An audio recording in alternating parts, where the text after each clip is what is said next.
cristianos, en la vida siempre vamos a tener que enfrentar situaciones difíciles, pero tenemos la confianza que nos levantaremos por el poder de su amor. Y bueno, esta tarde queremos dar la bienvenida a las personas que están de forma presencial ya esta tarde aquí, pero también a los que están allá en casa les damos un saludo de parte de toda la iglesia y esperamos verlos pronto de manera presencial y poder juntos también adorar el nombre del Señor aquí en su casa. He puesto por título al sermón de hoy los peligros de servir a Cristo. Y los peligros de servir a Cristo es algo que está latente todos los días de la vida del creyente, todos los días de la vida de la iglesia. Y yo creo que cuando tú sirves a Dios, cuando tú adoras a Dios, cuando tú te dedicas a servirle al Señor, siempre va a haber un ataque, va a haber una lucha que tienes que estar enfrentando, porque el reino de las tinieblas se va a oponer a todo lo que quiera glorificar a Dios. Por ejemplo, la administración de los muchachos del grupo de alabanza, yo veo cómo Dios se mueve en la vida de ellos, cómo adoran en espíritu y en verdad, pero también sé que en su momento, cada uno en lo particular, tiene que enfrentar batallas, tiene que enfrentar momentos difíciles, que a veces estamos ajenos a lo que ellos viven, pero son parte del cuerpo de Cristo. Y la Biblia dice que el diablo no se queda quieto, siempre está todos los días buscando de qué manera acusarnos delante de nuestro Dios. Así que hay muchos peligros que enfrentamos simplemente por el hecho de tener un encuentro con Dios. Desde que tú recibiste a Jesucristo en tu corazón o que tuviste ese encuentro con nuestro Señor, conociéndolo como nuestro Salvador, desde ese momento empezó a haber en tu vida peligros. Ya no peligros de muerte física, sino peligros de que tengas una muerte eterna. Porque en el momento en que tú recibiste a Jesucristo en tu corazón como Salvador, desde ese momento tú recibiste la vida eterna. Al recibir a Cristo Jesús, tienes la vida. El que tiene al Hijo tiene la vida, y es muy clara la palabra del Señor. Y Satanás lo sabe. La Biblia dice que Él nos sacó de la muerte, nos rescató de la muerte y pasamos de muerte a vida. Estábamos muertos, pero ahora tenemos vida. Y Satanás siempre va a buscar que esa vida que ahora tenemos en Cristo Jesús la perdamos. Él no va a querer que retengamos esa vida eterna que el Señor nos ha otorgado a través de su Hijo Jesucristo. Así que yo te invito hoy a que podamos reflexionar acerca de este tema, los peligros de servir a Cristo Jesús. Y hablar de los peligros tiene que ver con aquellas situaciones que enfrentamos todos los días. La vida nos da golpes y a veces son golpes muy duros. La vida es algo difícil de vivir, y más si no tenemos a Cristo en el corazón. La Biblia dice que separados de Dios nada podemos hacer. Así que si caminamos con Cristo Jesús, podemos enfrentar la vida y vamos a enfrentar muchos problemas, pero tenemos la confianza de que Él está con nosotros y nos va a ayudar a salir adelante. Pero cuando caminamos sin el Señor, los peligros de la vida, cada situación y circunstancia que vivimos, cada golpe que la vida nos da, van a ser golpes que van a querer derribarnos y van a querer matarnos. Van a ser golpes de muerte. No van a ser golpes leves, van a ser golpes que van a querer dejarte en el suelo y que no te levantes de cualquier condición que la vida te haga pasar. Muchas veces son condiciones que son tan difíciles que sentimos ya no poder más. Y déjame decirte algo, que cuando tú te sientes en esa condición, hay alguien que te está observando, hay alguien que te está mirando, y que Él no está ajeno a lo que tú estás viviendo, y que Él te ama tanto, te conoce por nombre y te ama tanto que Él quiere ayudarte y solamente extender la mano para decirte: hijo, hija mía, aquí estoy, toma mi mano y levántate y camina conmigo y pelea junto conmigo, y verás que la batalla que vas a vivir en este mundo, en esta vida, la vas a vencer. Así que voy a invitarte a la escritura. El apóstol Pablo escribe a la iglesia que está en Corinto, y en la segunda carta que él escribe a esta iglesia, él hace referencia acerca de los golpes que la vida le dieron a él como ministro, como siervo, como hijo de Dios.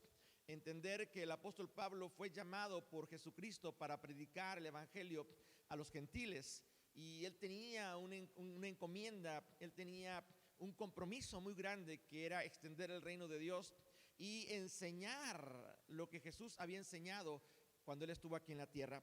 Dice la escritura que cuando él escribe esta carta, él hace referencia a circunstancias que se viven de manera personal, pero también circunstancias que se viven de manera congregacional. Y cuando digo congregacional, me refiero al cuerpo de Cristo. Así que cuando Pablo habla aquí, ahorita que vaya a dar la lectura, usted tome nota que es algo que él ha vivido o que está viviendo o que ha pasado él junto con sus discípulos y las iglesias que él en diferentes lugares estableció. Y habla en plural, no solamente que es lo que él vivió, sino lo que todos han vivido. Y dice la escritura a la letra, 2 Corintios capítulo número 4, verso número 7. Pero nosotros tenemos este tesoro en vaso de barro, para que la excelencia del poder sea de Dios y no de nosotros. Y cuando habla de la excelencia del poder de Dios, la excelencia que hace que Dios se manifieste y haga que el poder de Dios muestre que no estamos solos, sino que Él está con nosotros, y que no salimos adelante por nuestras fuerzas, sino es por la excelencia de su poder. Y entonces él hace referencia a lo que él ha vivido y cómo la excelencia del poder de Dios, no el poder que nosotros tenemos o la capacidad que nosotros tenemos es la que nos ha ayudado a mantenernos firmes, sino el poder de Dios que él ha hecho morar en nosotros a través del Espíritu Santo. Verso número 8 dice que estamos atribulados en todo, mas no angustiados. Note bien que él menciona que estamos. No habla en forma particular, sino en forma plural. Estamos atribulados en todo. Esto habla de que el apóstol Pablo, y junto con las iglesias que de alguna forma él pastoreaba, junto con los pastores asociados que él tenía en los diferentes lugares, habían pasado momentos difíciles. Y cuando dice atribulados en todo, era que eran golpes por todos lados. Yo no sé si a ti te ha pasado que en cierta etapa de tu vida estás pasando momentos tan difíciles que apenas te estás levantando de una situación y recibes un golpe por otro lado y quieres voltear a la izquierda y otro golpe por otro lado, volteas para atrás y te golpean por atrás, y muchas veces te golpean en la familia, te golpean en la economía, te golpean en la salud, te golpean en la estabilidad laboral, económica, y los golpes están uno tras otro y sientes que ya no puedes porque son muchos los golpes. Y cuando digo golpes estoy hablando de los problemas que enfrentamos. Cuando estuvo Jesús aquí en la tierra, Él fue específico con los discípulos diciéndoles: en el mundo van a recibir muchos golpes, en el mundo van a ser golpeados, van a tener aflicciones, van a sufrir, pero tengan confianza. Yo ya vencí todo eso. Tengan confianza que a pesar de esos golpes que muchas veces van a ser tan fuertes que te van a derribar, yo estoy contigo. Yo ya vencí, y si yo vencí y me pude levantar, también tú te vas a levantar en el nombre de Jesús. Así que estamos atribulados en todo. Yo no sé en qué área de tu vida estás siendo atribulado. Estás pasando por una etapa difícil, pero déjame decirte algo. Como dice el apóstol Pablo, no angustiados, porque sabemos en quién tenemos la confianza. Sabemos en quién esperamos. Decía ese hermoso canto que entonaban hace un momento, que al esperar, entonces, Señor, me levantaré, tomaré nuevas fuerzas y me levantaré como el águila, y todo por el poder de tu amor. Saber que tú me amas y que no me vas a dejar en este momento difícil. En apuros, mas no desamparados. Muchas veces sentimos que no sabemos qué hacer y las circunstancias nos apresionan, nos abruman y no sabemos cómo reaccionar o cómo actuar.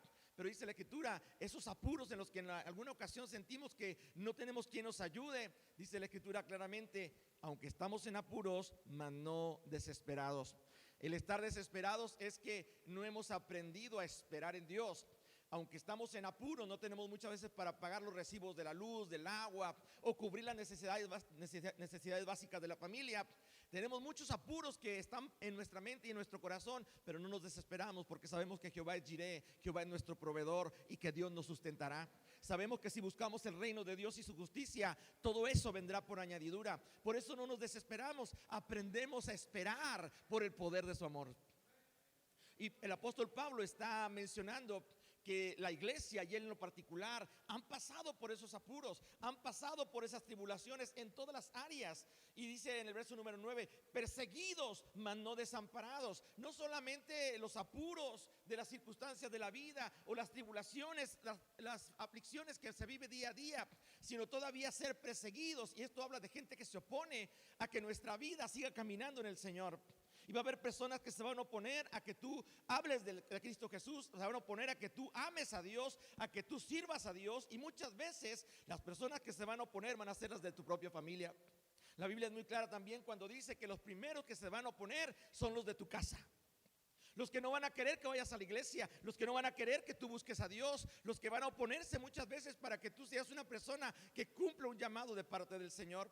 Dice la Escritura que muchas veces ellos se sentían perseguidos y tal vez muchas veces eran limitados para hacer aquello que fueron llamados a hacer, pero dice también, jamás Dios nos desamparó. Dice la Escritura que Él no desampara. No te dejaré y no te desampararé, dice el Señor, siempre te sostendré con mi mano derecha, con mi mano de justicia.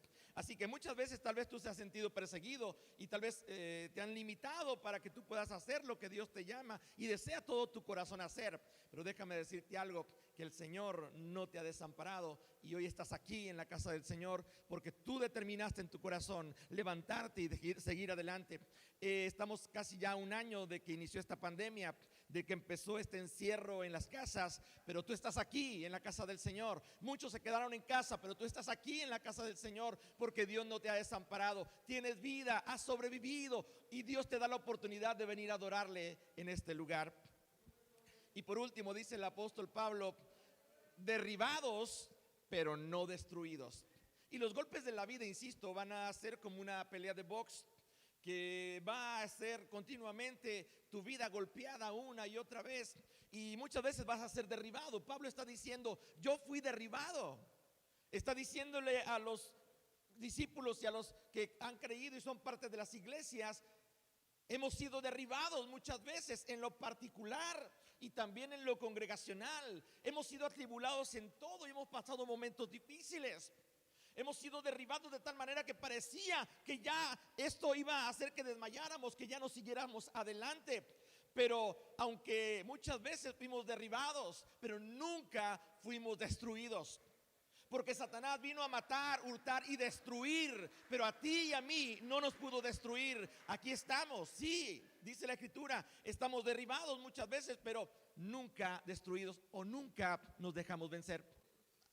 Declarar que lo que estamos viviendo es algo que no es algo que Dios nos prometió, sino todo lo contrario, y dejar de buscarlo y dejar de servirle y simplemente negarlo o decidir que a pesar de las circunstancias mantenernos firmes y seguir adelante. Todos vamos a ser derribados en la vida en algún momento. La diferencia entre aquel que es derribado y entre el que se levanta y no se levanta va a estar en su confianza en Dios. Insisto, dice la Escritura que en el tiempo de Jesús hubo dos personajes muy cercanos a él que tomaron una actitud, son un ejemplo a seguir en cuanto a aquel que fue derribado y la actitud que tomó para seguir adelante y ser usado por Dios, y otro que fue derribado pero que no siguió adelante y literalmente murió y dejó todo. Así que yo te invito hoy a que tú puedas tomar la actitud correcta. Ve conmigo a la Escritura, por favor, si me acompañas ahí adelante en 2 Corintios 4 verso número 15. 2 Corintios capítulo 4 verso número 15. Porque todas estas cosas padecemos por amor a vosotros, porque abundando la gracia por medio de muchos, las acciones de gracia sobreabundan para la gloria de Dios. Así que todas estas cosas que padecemos, las padecemos por amor de vosotros, dice el apóstol Pablo. Por tanto, no desmayamos. Aunque hemos pasado momentos difíciles de tribulación, de angustia, de apuros, hemos sido perseguidos, derribados, pero no desmayamos. Antes, aunque este hombre exterior se va desgastando, el interior, no obstante, se renueva día a día. Todos los días vamos renovando nuestro interior, porque nuestra confianza no está en base a las cosas que se ven, sino en las cosas que no se ven, en nuestro interior, en lo que el Espíritu Santo nos hace sentir que tenemos que aprender a esperar en Dios. Porque cuando viene el golpe, cuando viene la prueba, tenemos que aprender a esperar en Dios. Recuerdo una ocasión en una pelea que era de box, estaba el que dirigía a uno de los boxeadores y estaba literalmente siendo brutalmente golpeado. Llegó un momento en la que le dieron un golpe tan brutal que le rompió la nariz y cayó al suelo y empezó a sangrar. Y entonces la persona que se quiso levantar inmediatamente, pero el sparring o el que estaba ahí ayudándolo, aconsejándolo, le dijo: no te levantes, no te levantes. Y empezaron a contar: 1, 2, no te levantes; 3, no te levantes; 4, no te levantes; 5, no te levantes. Pero él se quería levantar, él no quería seguir ahí derribado. 7, 8, y entonces le dice: levántate ahora, levántate. Él se levantó. A eso se le llama esperar. No podemos inmediatamente, cuando hemos sido derribados, levantarnos y tirar golpes sin tener un sentido, y más cuando estamos debilitados, sino tenemos que aprender a esperar en Dios para ser fortalecidos y poder levantarlos con una actitud de saber qué vamos a hacer, cómo vamos a actuar y de qué manera vamos a golpear a nuestro enemigo, de qué manera vamos a golpear a los que se oponen, de qué manera vamos a golpear a las tribulaciones, a los apuros, o en este caso cuando tú te sientes desamparado, saber qué hacer. Dice la Escritura que el Espíritu del Señor está en medio de nosotros cuando nos congregamos, y esa presencia de Dios nos fortalece, porque cada uno en particular se fortalece en el poder de su fuerza.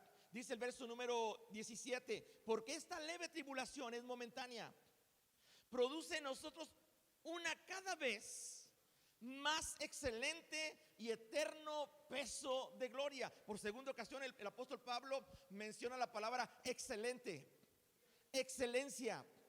Y Pablo conoce un Dios que es excelente, y cuando hablamos de excelencia es que todo lo hace de la mejor manera. A lo mejor nosotros no pensamos, entendemos cómo va a obrar Dios, porque las circunstancias nos dicen que todo está en contra, que las circunstancias nos están haciendo que nos debilitemos y que prácticamente sea difícil levantarnos. Pero Dios tiene un plan. Recuerda, Dios siempre tiene un plan, y el plan de Dios es el mejor plan. Nuestros planes no son los planes de Dios, nuestros pensamientos no son los pensamientos de Dios, nuestros caminos no son los caminos del Señor. Tenemos que aprender a escuchar el plan de Dios, que nos dice: no te levantes, y cuando llegue el momento en que Él diga: ahora sí, levántate, será el momento en que ese momento temporal o esa tribulación momentánea va a hacer que en nosotros entre ese peso de gloria para que el nombre de Dios sea glorificado.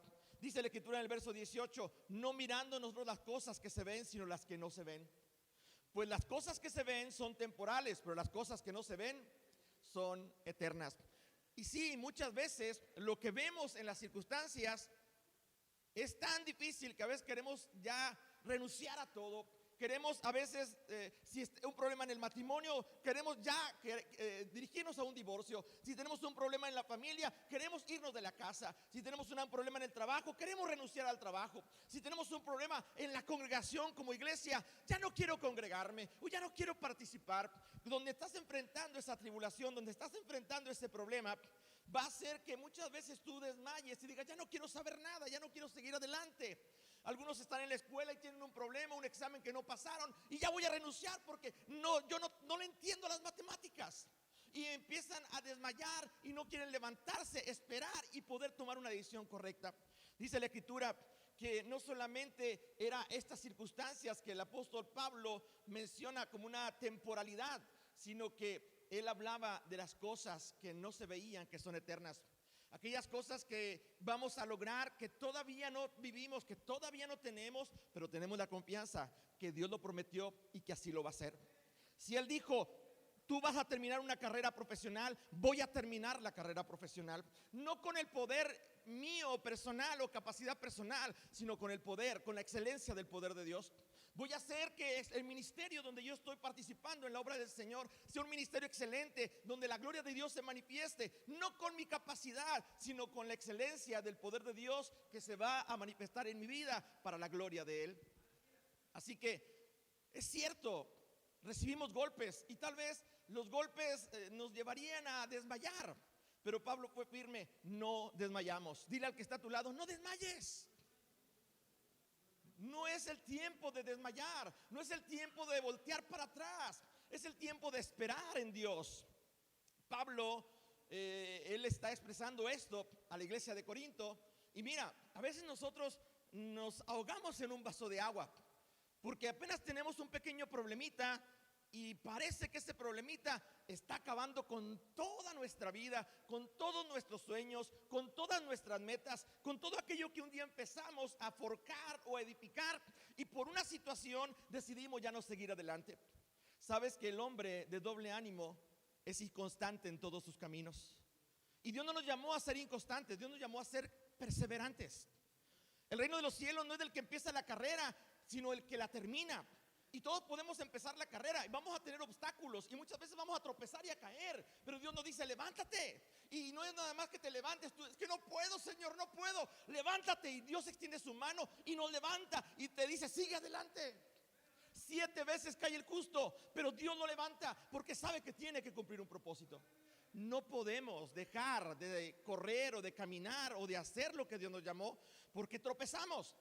Muchas veces es que yo pequé, es que cometí un error y me siento mal, me da vergüenza. Levántate. Dios es un Dios de misericordia, un Dios de amor. Acércate a Él, pídele perdón, arrepiéntete. Dios te perdona y te levanta y te va a usar de una manera poderosa. Pablo menciona una serie de situaciones que él vivió como golpes de la vida, pero él nunca desmayó. Una vez yo estuve anotando todas las cosas que he vivido en el ministerio por cerca de ya 35 años sirviendo al Señor. No fue nada fácil desde el inicio y no ha sido nada fácil hasta el día de hoy. Y hay cosas sorprendentes que he vivido, pero que Dios siempre me ha dicho: levántate. Muchas veces he tenido que estar derribado y esperar. Y cuando menos piensas, llega Dios y te dice: levántate ya. Y cuando te levantas, hay un poder tan sobrenatural que viene a tu vida, que tú eres el primero que sabe que es Dios el que te está levantando, porque te da un poder donde la excelencia de su gloria se manifiesta en tu vida, para que tu vida sea un instrumento de gloria y de bendición, no solamente para los que puedan recibir una administración tuya, sino también para la gloria de Dios. El apóstol Pablo en 2 de Corintios capítulo 11 verso 22, él menciona lo siguiente y dice acerca de los que se creen ministros o que tienen un rango de especialidad en el ministerio. Y entonces él hace una pregunta: ¿son hebreos? Yo también. ¿Son israelitas? Yo también. ¿Son descendientes de Abraham? También yo. ¿Son ministros de Cristo? Como si estuviera loco hablo, entre paréntesis. Esto lo digo yo, no lo dice el Señor. Como si estuviera loco. Déjame decir que muchas veces te van a decir que estás loco. Si a ti nunca te han dicho que estás loco, algo está mal en tu vida. Porque de Jesús decían que estaba fuera de sí. Decían que tenía demonios. De Pablo decían que estaba loco. ¿Cómo era posible que después de perseguir a la iglesia, ahora él sea parte de la iglesia?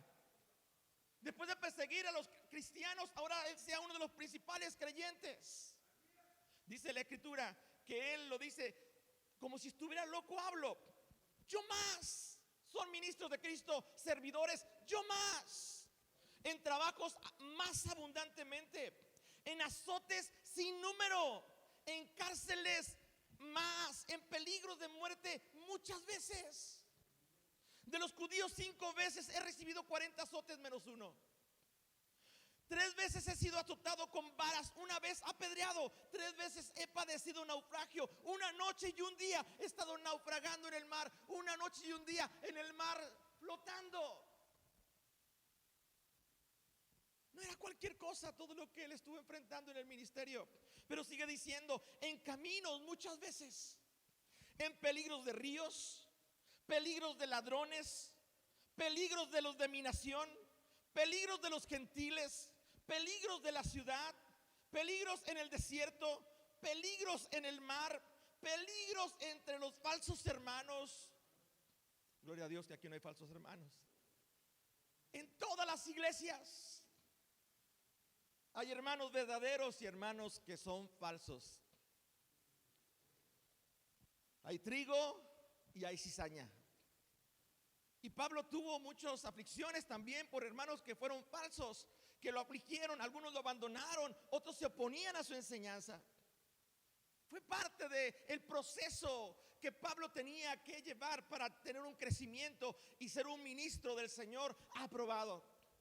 Pero sigue diciendo, en trabajo y en fatiga, en muchos desvelos, en hambre y en sed, y en muchos ayunos, en frío y en desnudez. Todo esto son golpes de la vida que he tenido que soportar. Y además de todo esto, hay otras cosas.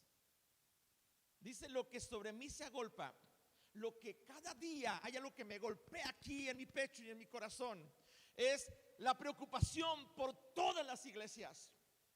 No se preocupaba solamente por su vida, sus necesidades. Él hacía a un lado lo que él estaba enfrentando, que no era fácil. Él estaba en la cárcel muchas veces, estuvo en peligros de muerte, apedreado una vez, dice la Escritura, azotado varias veces. Y él se preocupaba, a pesar de todo lo que vivía, por las iglesias, por el cuerpo de Cristo. Porque él era parte del cuerpo de Cristo en ese momento y estaba siendo golpeado. Así como Jesucristo fue golpeado cuando fue llevado a ese monte para ser crucificado. Primero lo tuvieron que golpear muchas veces. Le dieron de puñetazos en el rostro. Dice la Escritura, le escupían el rostro. Él soportó los golpes también. Y no solamente eso, supo esperar en Dios. Supo qué hacer en cada momento. Y esa es la excelencia del poder de Dios manifestada en un hijo de Dios que aprende a esperar en Él, que se fortalece en Él y que sabe que Dios lo va a levantar. Dice la Escritura que esa preocupación que él tenía por todas las iglesias era el amor, y ese amor es el que nos fortalece. Dice la Escritura que el amor todo lo puede. Hay tres cosas que permanecen: la fe, la esperanza y el amor. ¿Cuál es el mayor? Dile al hermano que está a tu lado, te amo. Bueno, si hay jóvenes de diferente sexo, tómelo en el amor de Cristo, por favor. Si no, va a decir, me dijo que me ama. Me dice que me ama.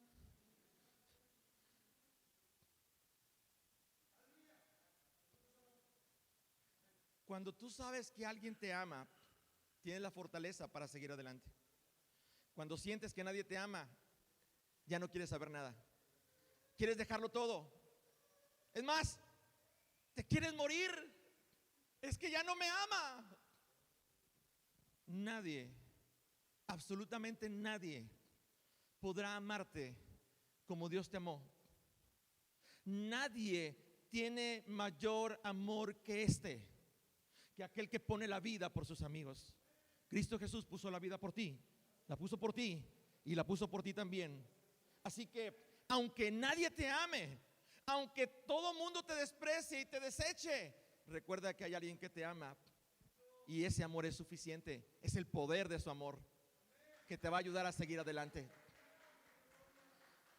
Dice la Escritura, si vas conmigo a Mateo capítulo 26, verso 14, voy a dar dos ejemplos de esos personajes que caminaron con Jesús. Uno de ellos fue Judas. Vamos a ver cómo uno es derribado y renuncia, y otro es derribado pero se levanta. Y el primero que es derribado y renuncia es el ejemplo que voy a mostrar sobre la vida de Judas. En este pasaje de Mateo 26, 14 dice que entonces uno de los 12, que se llamaba Judas Iscariote, fue a los principales sacerdotes y les dijo, ¿qué me queréis dar? Y yo os lo entregaré. Porque sabía que los principales sacerdotes, los religiosos de aquel entonces, querían tener algo por qué acusar a Jesús y poder detenerlo y callarlo para que la gente ya no lo siguiera. Y Judas, él fue el que ofreció entregar a Jesús. Y los sacerdotes le dijeron 30 monedas de plata, y él convino con ellos en las 30 monedas de plata. Y dice la Escritura de que convino con ellos, él buscaba oportunidad para entregarle, según el versículo 16.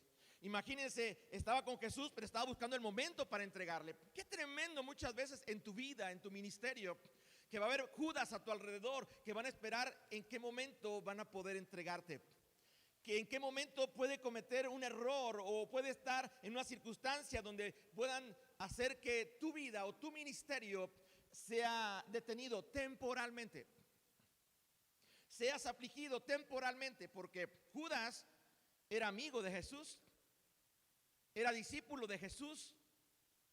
Judas tenía un privilegio al lado de Jesús, pero aún así Jesús tuvo que padecer la traición de uno de aquellos que él llamó para que estuvieran con él. Dice la Escritura, ve conmigo más adelante en el mismo capítulo 26, pero en el verso número 30, vemos el ejemplo de Pedro, un hombre que sabía que el llamado que Dios le había hecho era un llamado muy especial, y él estaba confiado de que él nunca iba a defraudar al Señor. Dice la Escritura, y cuando hubiera cantado el himno, salieron del monte de los olivos. Acababan de terminar la Pascua, acababan de tener ese tiempo hermoso de la cena del Señor. Acababa ese hombre de remojar su pan en el plato, y dijo el Señor, el que moja el pan en mi plato será el que me va a entregar. Y todos pensaban, ¿quién será de todos? Pero el Señor sabía lo que había en el corazón de Judas, sabía quién lo iba a entregar. Pero dice la Escritura que después de ese momento difícil, que él sabía quién comía a su lado en su mesa y mojaba el pan en su plato, y sabía que ese hombre lo iba a entregar, pero aún así Jesús le compartió de la copa y le compartió del pan.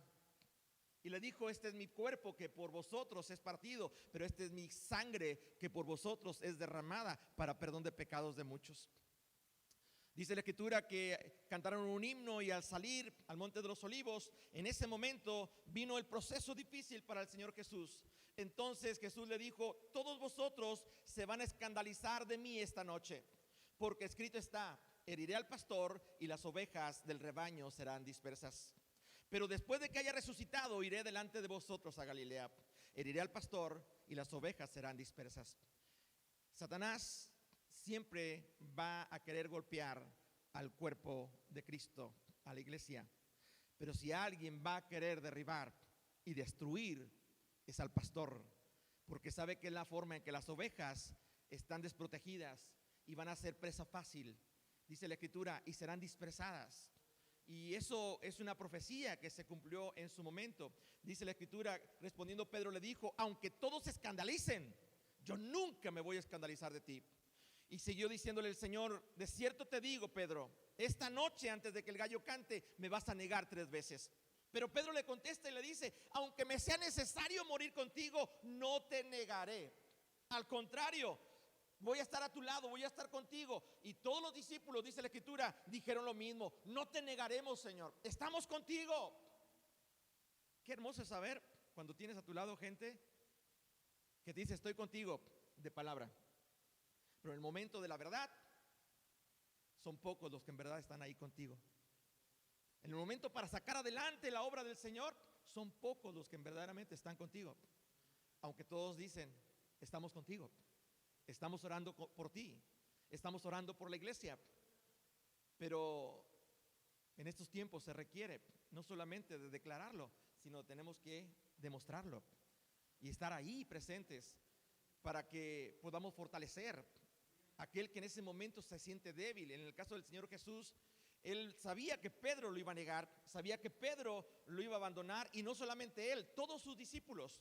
Dice la Escritura en el verso 69, en Mateo 26, verso 69. Pedro estaba sentado fuera en el patio y se le acercó una criada diciendo, tú también estabas con Jesús el Galileo. Mas él le negó delante de todos, diciendo, no sé lo que dices. Le negó delante de todos públicamente. Saliendo él a la puerta, lo vio otra y dijo a los que estaban allí, también este estaba con Jesús el Nazareno. Él estaba con Jesús el Nazareno. Pero él le negó otra vez con juramento, diciendo, no conozco al hombre. Verso 73. Un poco después, acercándose los que por ahí estaban, dijeron a Pedro, verdaderamente también tú eres uno de ellos. Es más, porque tu manera de hablar te descubre, te delata. Y dice la Escritura, entonces Pedro comenzó a maldecir y a jurar, no conozco al hombre, y enseguida cantó el gallo. Pedro había escuchado del Señor Jesús. Por eso era muy importante que cuando él les dijo que guardaran sus palabras, si lo amaban, van a guardar sus palabras, sus mandamientos. Era muy importante que ellos atesoraran esa palabra y la guardaran en su corazón para que en su momento la recordaran y no fueran sorprendidos en una situación como esta. Jesús les había dicho en una ocasión que cualquiera que le negare delante de los hombres, también él lo negaría delante de Dios. Y cualquiera que lo confesare delante de los hombres, también lo confesaría delante del Padre. Eso lo sabía Pedro. Imagínense, me imagino que cuando canta el gallo, lo primero que viene a la mente de Pedro es ese pasaje. Cualquiera que me niegue delante de los hombres, también yo le negaré delante de mi Padre. Y en ese momento, cuando él recuerda, dice la Escritura, él se acordó de las palabras de Jesús que le había dicho. Y entonces lloró amargamente. Llorar con amargura. Le dio vergüenza, sabía que le había fallado al Señor, sabía que había cometido un error garrafal, y no una, dos, tres veces. Jesús se lo dijo. Yo no sé cuántas veces tú has llorado de esa manera.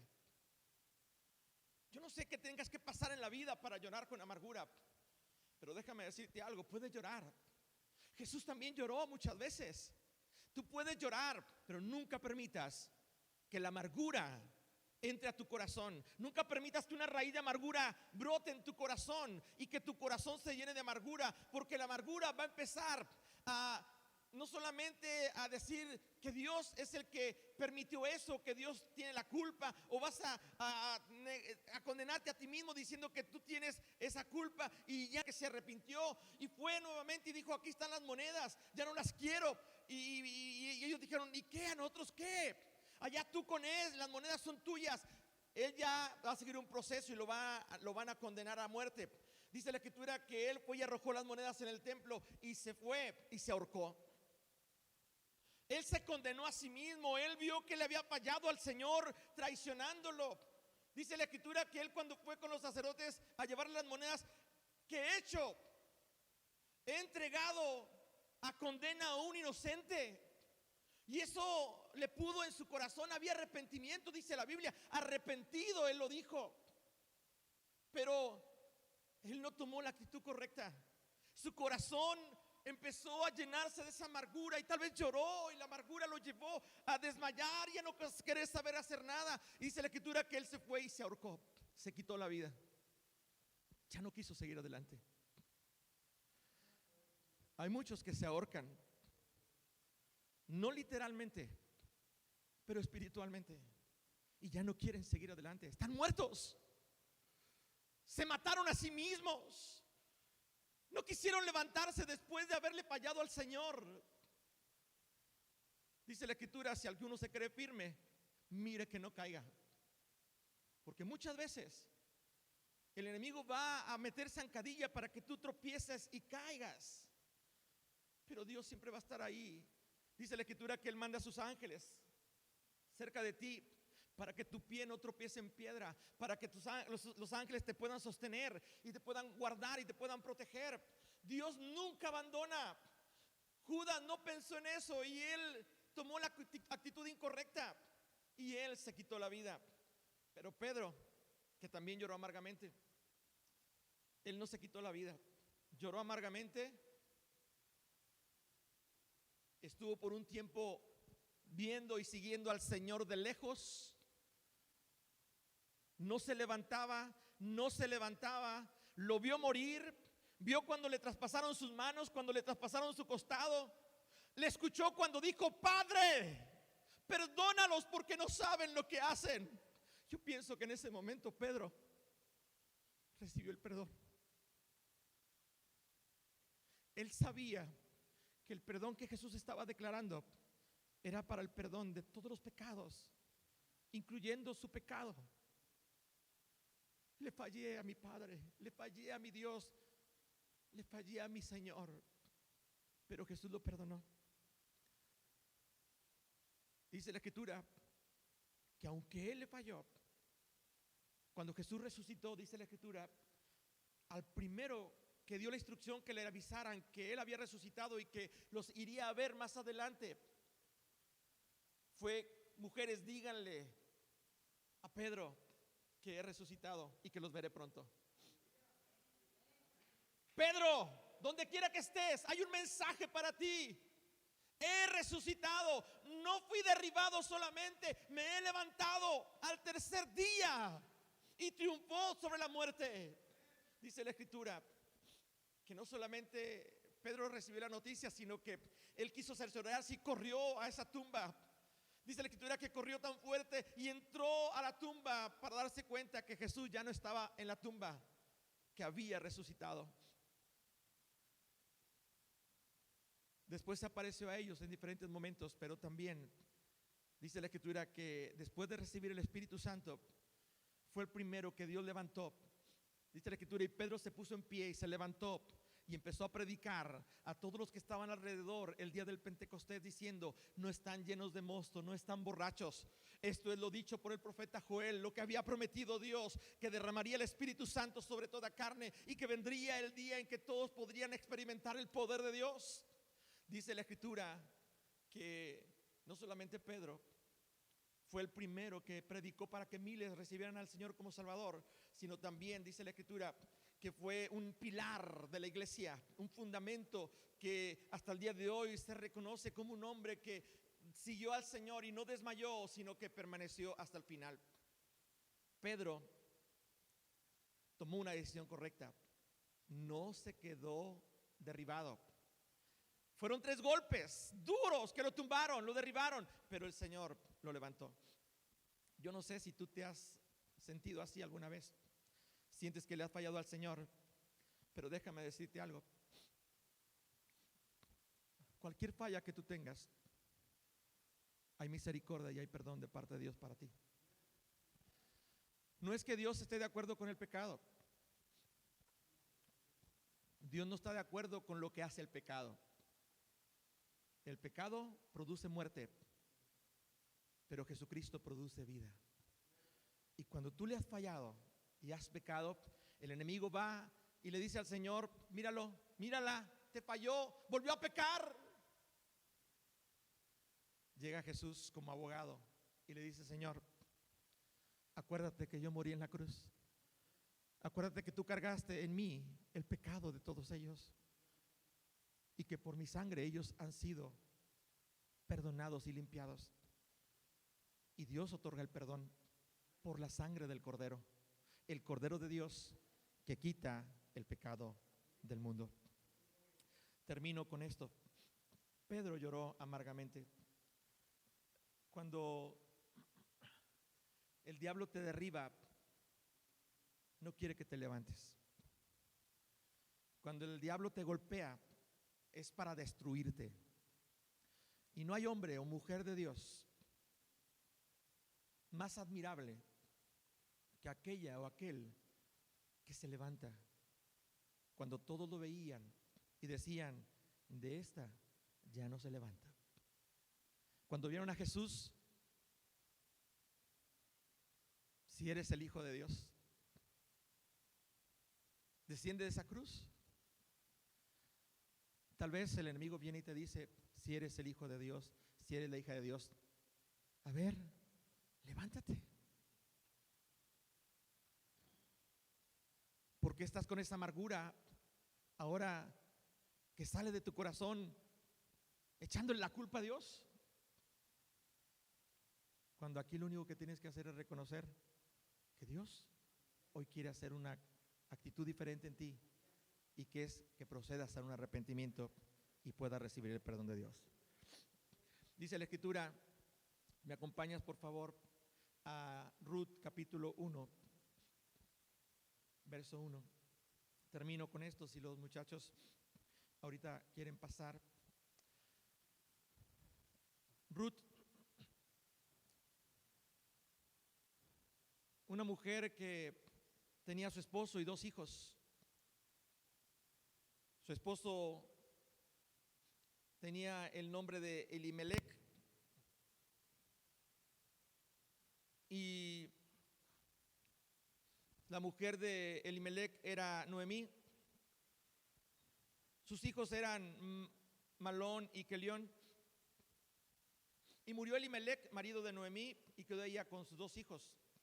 Así que ella disfrutaba de su matrimonio, de su familia, Y un día su esposo muere y queda ella viuda y sus hijos huérfanos.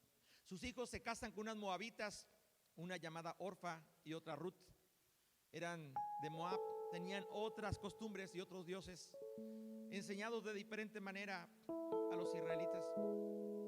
Dice la escritura que así vivieron por 10 años como matrimonio, Orfa, Ruth y los hijos de Noemí, sin estar Elimelec. Pero pasó el tiempo y murieron los 2 hijos de Noemí, y quedó solamente la mujer sin su esposo y sin sus hijos. Solamente tenía sus 2 nueras.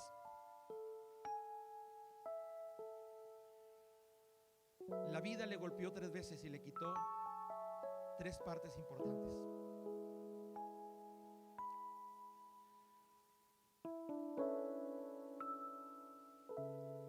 Quiero pensar que para ella fue muy difícil perder a su marido, pero más difícil fue perder a sus hijos. Y ver a sus nueras viudas. Y ella les dice: ¿saben qué? Vayan nuevamente a su tierra, vayan con sus familias y traten de rehacer su vida. Yo ya estoy vieja, ya estoy grande, y difícilmente yo podré volver a casarme y tener hijos para que ustedes esperen a que ellos crezcan y puedan ser sus esposos. No. Dice la escritura que cuando ella les pidió que se fueran, verso número 9, dice la escritura que le dijeron: ciertamente nosotros iremos contigo a tu pueblo. Y las 2 nueras dijeron: no te dejaremos. Verso número 14. Y ellas alzaron otra vez su voz y lloraron, y Orfa besó a su suegra, mas Ruth se quedó con ella. Orfa dijo: está bien, suegra, voy a ir e intentaré rehacer mi vida. Pero Noemí se quedó con ella y le dijo: voy a estar contigo. Ruth le vuelve a decir: no te voy a dejar. Pero Noemí se le acerca y le dice: mira, tu cuñada se ha vuelto a su pueblo, a sus dioses, vuelve tú tras ella. Pero Ruth le responde: no me ruegues que te deje, no me ruegues que me aparte de ti, porque a donde quiera que tú fueres iré yo, y a donde quiera que vivieres viviré. Tu pueblo será mi pueblo y tu Dios será mi Dios. Donde tú murieres moriré yo, y allí seré sepultada. Así me haga Jehová y aún me añada, que solo la muerte hará separación entre nosotros 2. Y dice la escritura que Noemí acompañó a Ruth, y cuando llegaron, dice la escritura, a Belén, toda la ciudad se conmovió por causa de ellas, porque sabían lo que ellas habían vivido, cómo habían perdido al marido, cada una de ellas. Dice la escritura que cuando llegaron decían: ¿no es esta Noemí? Y él le respondió: no me llamen Noemí, sino llámenme Mara. Ella estaba llena de amargura porque no había superado la muerte de su marido y sus hijos, y la condición que ella tenía ahora era muy difícil, nada que ver con la que ella tenía cuando su marido estaba a su lado y tenía a sus hijos. Dice la escritura que ella siguió diciendo: yo me fui llena, pero Jehová me ha vuelto con las manos vacías. Ella recuerda cómo tenía abundancia, pero ahora estaba con las manos vacías. ¿Por qué me llamaréis Noemí? Ya que Jehová ha dado testimonio contra mí, el Todopoderoso me ha afligido. Dice la escritura que así Noemí estuvo con Ruth.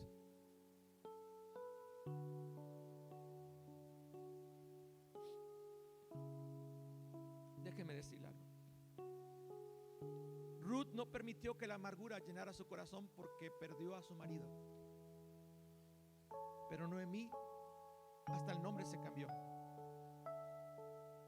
y dijo: llámenme Mara, porque estoy en grande amargura. Muchas veces la amargura está en el corazón y no nos damos cuenta. Y decimos: Señor, ¿por qué me quitaste? Sientes que la vida te ha quitado y dices: Dios, ¿por qué me quitaste? Déjame decirte algo. Muchas veces Dios va a permitir que pierdas lo que más amas. Eso no quiere decir que Dios no te ama. Aunque pierdas en la vida lo que más amas y cuestiones por qué la vida te quitó lo que más amabas, Dios siempre te va a decir: yo quiero ser tu primer amor. Cuando tú aprendas a amarme, en verdad, tu corazón no se llenará de amargura, sino tendrás el corazón como Ruth. Y aprenderás a decir: nunca te dejaré, siempre te acompañaré. ¿No le recuerda algo? ¿No le recuerda el amor de Dios en Ruth para con Noemí? Nunca te dejaré, nunca te desampararé, siempre estaré contigo, porque te amo, porque eres mi hijo, porque eres mi iglesia. Y si tú eres lo que Dios más ama, tanto te amó Dios a ti y a mí, que dio a su único hijo Jesús, para que tú y yo pudiéramos tener la paz, la felicidad y la bendición del Padre. Hoy, esta noche, yo te invito a que tal vez los golpes de la vida te han quitado algo, no sé qué, pero si tu lista es mayor que la que acabo de mencionar que Pablo vivió, y él aún así dijo: no desmayo, sigo adelante, creo que sea mayor. Pero si tú has vivido algún golpe en la vida así, hoy Dios te está hablando para decirte: yo quiero amarte y quiero quitar la amargura de tu corazón. Si tú quieres, ahí en tu casa también le puedes decir al Señor: Señor, aquí está mi corazón. Es cierto, yo tal vez te he reclamado: ¿por qué me quitaste a mi esposo? ¿Por qué me quitaste a mi esposa? ¿Por qué me quitaste a mis hijos? ¿Por qué me quitaste mi trabajo? ¿Por qué me quitaste la salud? ¿Por qué me quitaste esto? ¿Por qué me quitaste aquello? No, ya no digas eso. Dale gracias a Dios.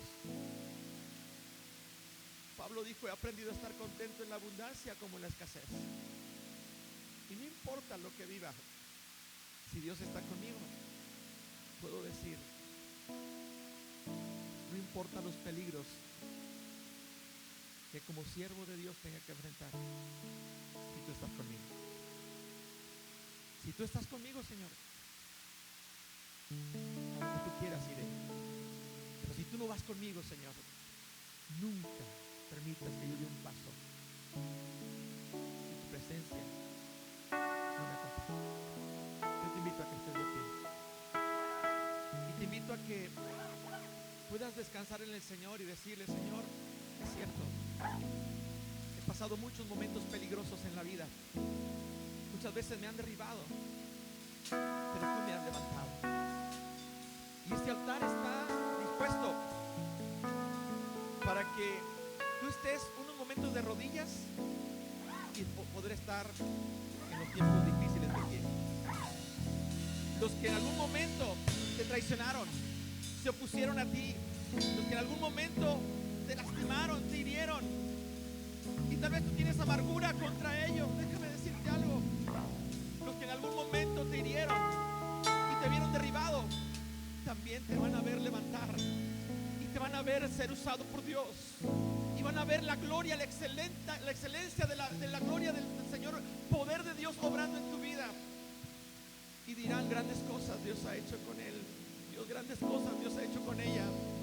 Por eso está alegre, por eso es feliz. Si quieres venir a este altar, yo te invito a que vengas. Respeto que tú te quedes en la banca, pero el lugar del encuentro